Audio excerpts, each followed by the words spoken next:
Well, I am a tech person. I'm a designer currently, and I have worked in a lot of startups and also in the banking companies as a designer. As a designer, my job is predominantly focused around problem solving. And having moved back to Kenya just over 5 years ago, I did start using public transport every once and again to move around the city. And I realized this was a really huge pain point for a lot of people. And Kenya being the Silicon Savannah, there are a lot of tech companies that are trying to tackle a lot of problems across Africa, but transport seems to be one of the areas that has really not been touched by tech. And I think there is a feeling amongst a lot of people that try to avoid this industry because they think it's very problematic and it's a problem that's too big to fix. So for me, of course, as a designer, this is a problem that I would really like to tackle because I'm trying to figure out, okay, what are the problems and why don't people want to actually face them and try to fix them? So I sat down and started thinking about all the different stakeholders, what are the problems, and how are the different ways that we can attack this problem and fix it? So what do the different people want in this ecosystem? And that's basically how Abiria started. I met with a developer who was also interested in this issue. And we decided to just start building very small solutions. So prototypes from designs, go out and test them, speak to a lot of the customers, so passengers on vehicles, and also the drivers and the operators who manage the vehicles to really find out what are you looking for in a digital solution. There has been attempts to fix this industry before or to digitize it. And those attempts failed because of a lot of pushback from stakeholders. So trying to understand what caused these failures so that our own solution would cover some of these pain points. So we did that for about a year. And then in 2020, at the beginning of the year, when COVID hit, the government itself started saying that they were looking for digital solutions for public transport, and they were looking to make the system, the entire public transport sector, cashless because of the COVID pandemic. And so that's when we really pushed forward and decided, okay, let's get into the market. Let's get as many vehicles as possible on board. So we went back to the contacts that we'd spoken to the previous year who had tested our product and given us positive feedback. And we asked them just to start running with our solution. And this gave us an opportunity to really see how did it work in the field once we had, 100, 200 people using it out in the market, and give us a lot more detailed feedback because now it's actually being used rather than a simple prototype, which might not be plugged into anything. And I think that's where our journey began and where we are right now. That's pretty impressive. So you have launched this project for some time now. So what has been the reaction in the marketplace, and how is this feedback feeding into your strategy moving forward? Okay, so the feedback has been highly positive so far. We believe it's been very positive because, like I mentioned, we focused a lot on the different stakeholders and made sure that we were building things that they were looking for as solutions. So all our different digital solutions, whether it's the passenger app or the operator app or the dashboard for the owners and the SACCOs, all that was built in collaboration with these stakeholders. So the feedback so far has been very, very positive, especially from customers, passengers, and they feel that finally they have a tool that allows them to have a very transparent interaction with a lot of the operators. So prior to this, what would happen is you might get onto a matatu, into a public transport vehicle, and you're not really sure of how much you're supposed to pay. And because it's a person-to-person interaction, they can just hike the price and there's nothing you can do about it because you're just trying to travel. So you don't have time to argue about pricing. So with our solution, because the amounts are preset and the rate is preset, passengers love the fact that they don't have to discuss or negotiate the pricing. Whatever the pricing the system offers is what they have to pay, and it's very transparent. So I think from the customer side or the passenger side, it's been very, very positive. And they're pretty much our champions because they're the ones who will constantly come into vehicles and ask, do you have the solution? I want to use this solution. So for them, they see the direct impact of having our solution active in certain vehicles. And then of course, on the service providers, for them, it's also the level of transparency. They see exactly how much money they're making. They can track which vehicles are more busy and kind of move their vehicles depending on where the traffic is and where the demand is. So for them, it also makes it easier for them to plan and increase their efficiency and thereby also improve their profitability. So from them, we've had a very, very positive response. And so from all sectors, from all the different stakeholders, the response has been very positive. One of the main things that we've learned from this journey was we had a very strong focus on using an app. So an app that required data, that required somebody downloading it from the Play Store or the iOS store. And one thing we found with the customers is that in Africa, we do have a lot of customers who are still offline, and data is sometimes still considered a luxury. So now we've launched a USSD. So USSD allows them to access our services without having to download the app or having to use data. And that's also increased our uptake, because now for customers, for passengers, there is no gap between having to download the app and then use the app to pay your fare. They can just go directly into USSD without having to do any kind of registration and pay for their fare. So on our end, we still get the data we would like in terms of who is the customer, where they're traveling to. And on their end, they have a very seamless registration onto our product without having to use any data and without having to download an app. So we have noticed that the increase in transactions or in trips was brought about by the transition to also offering USSD. Now you are at a stage where you want to raise 150,000 US dollars.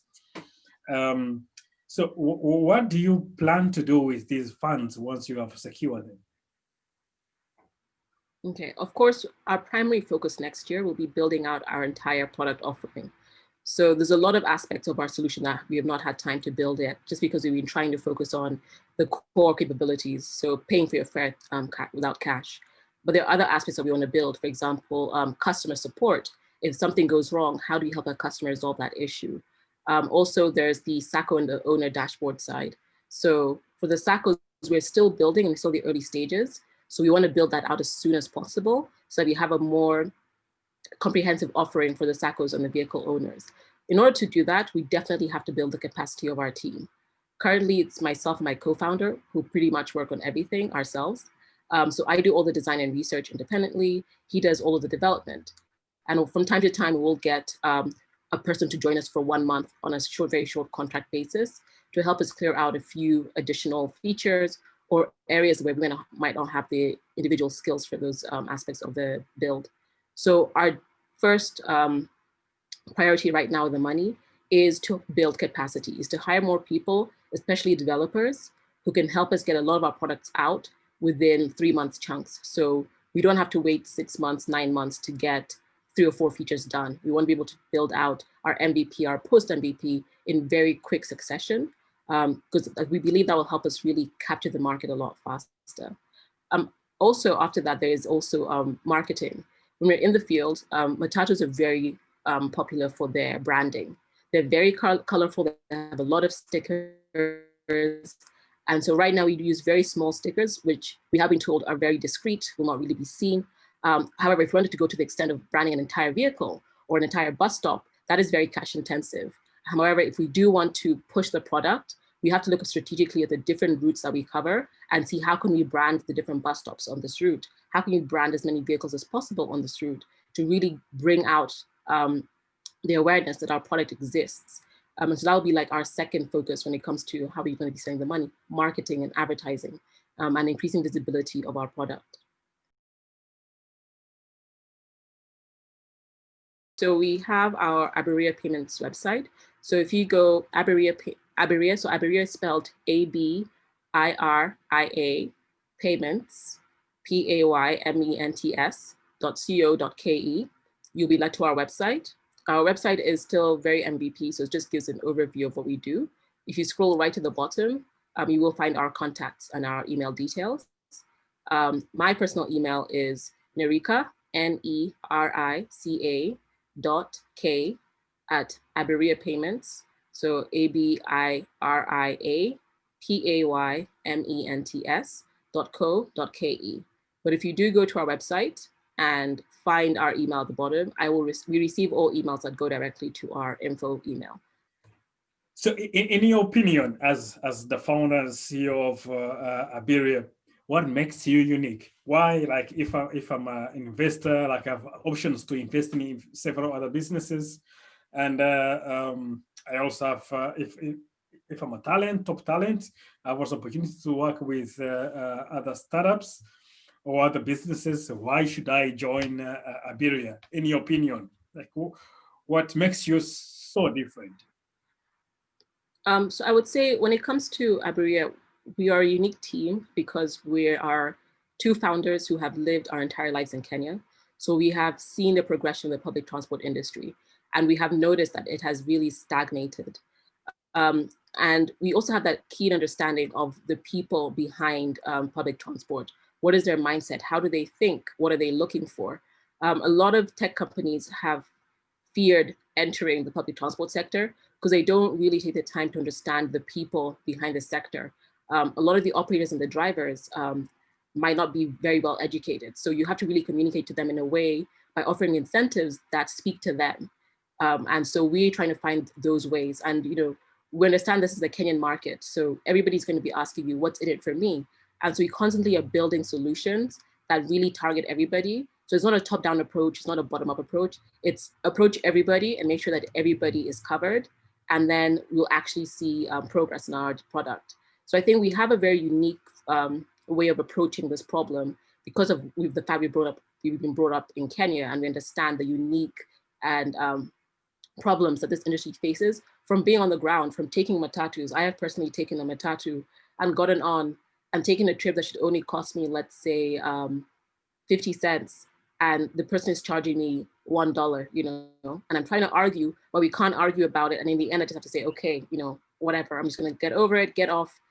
I'm not gonna lose sleep over this like 50 cents, right? So I know that frustration, and I understand how every other Kenyan also feels that frustration.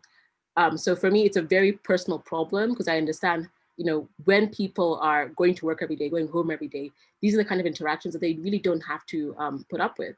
So I think we have that very personal, experience with this industry that helps us really understand what is everybody feeling when they interact with this industry. And then we can also say that because, for example, I have worked and lived in the UK, I understand what is possible with public transport. And so I can kind of say, okay, this is what we have here.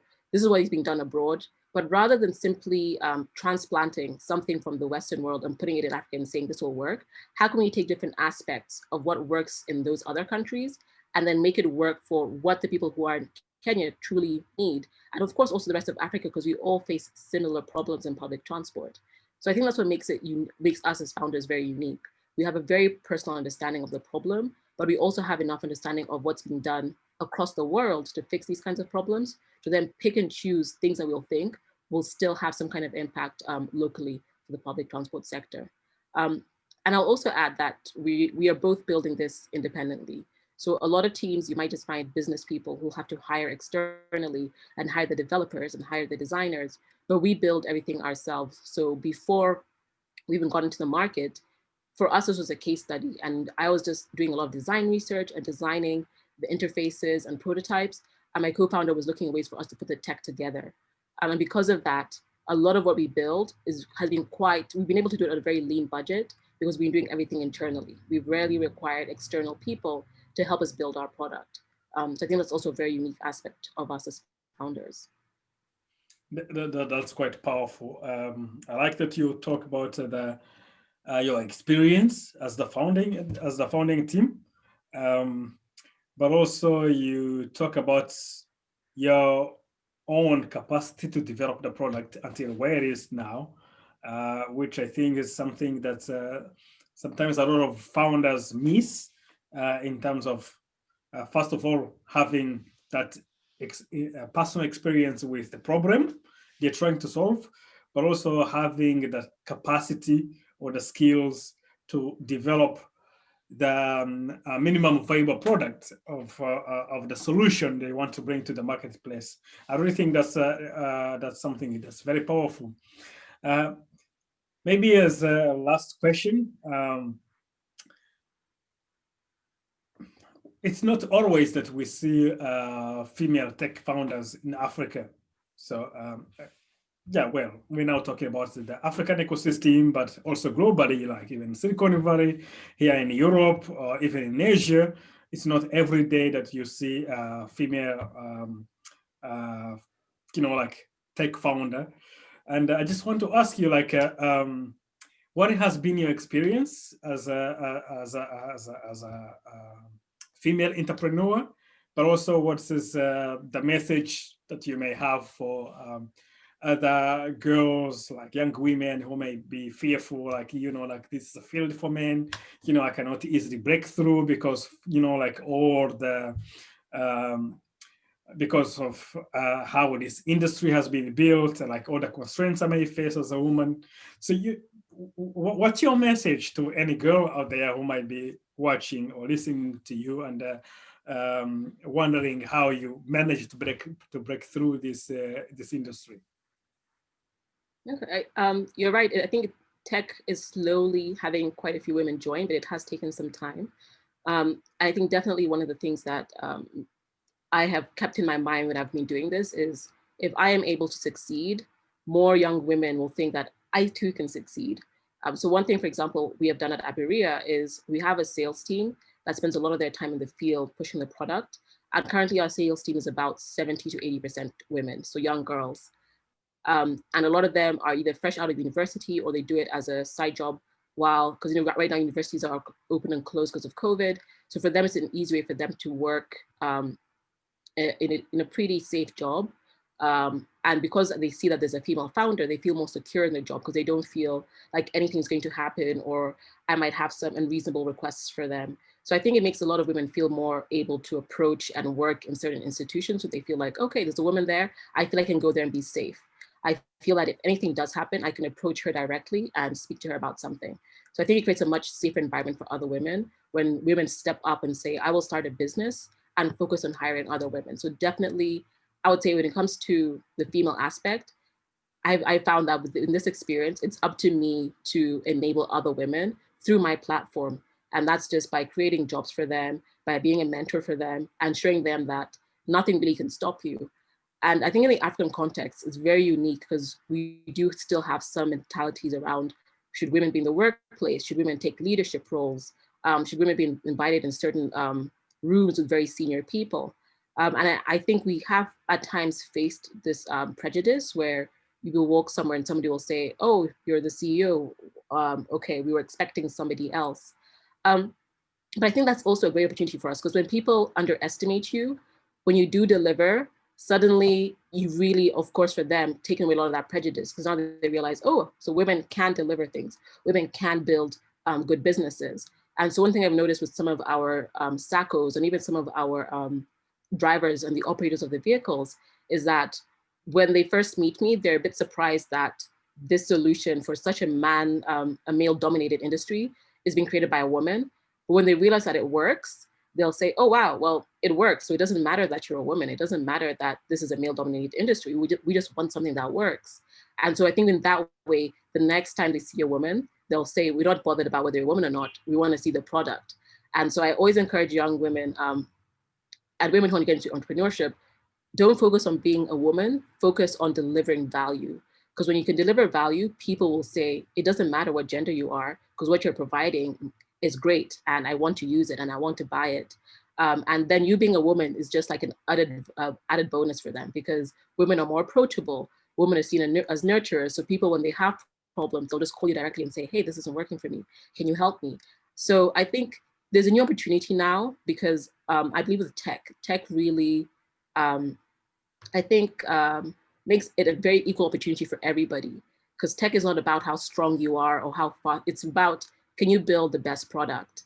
And building the best product does not depend on being a man or a woman, or it just depends on building something that works. And as with myself and my co-founder, it doesn't matter how old you are, it's just about building something that works. So there's people who will be a lot older than us and might have done more in public transport all these years before us, but people are dropping them and picking us up because they're saying this works and it looks good and it's great to use. So yes, it's a woman and they're a very young team, but I can see the value in this. So I'm willing to take a risk with them. So we're in a very new space now where there's a real focus on what can you deliver?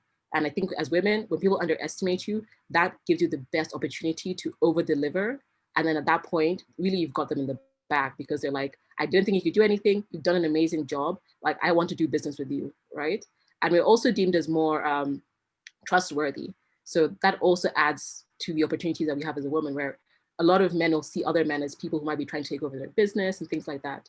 But as a woman, people will see you as very trustworthy. So if you can maintain that trust by delivering the value and delivering the products that they want, then you really are on a path to success. So yeah, I think as a woman, I've learned a lot, but I'm very hopeful about what tech can do for women and female founders, and also how tech can now open up the doors to a lot of other younger women to take part in this industry and in this sector.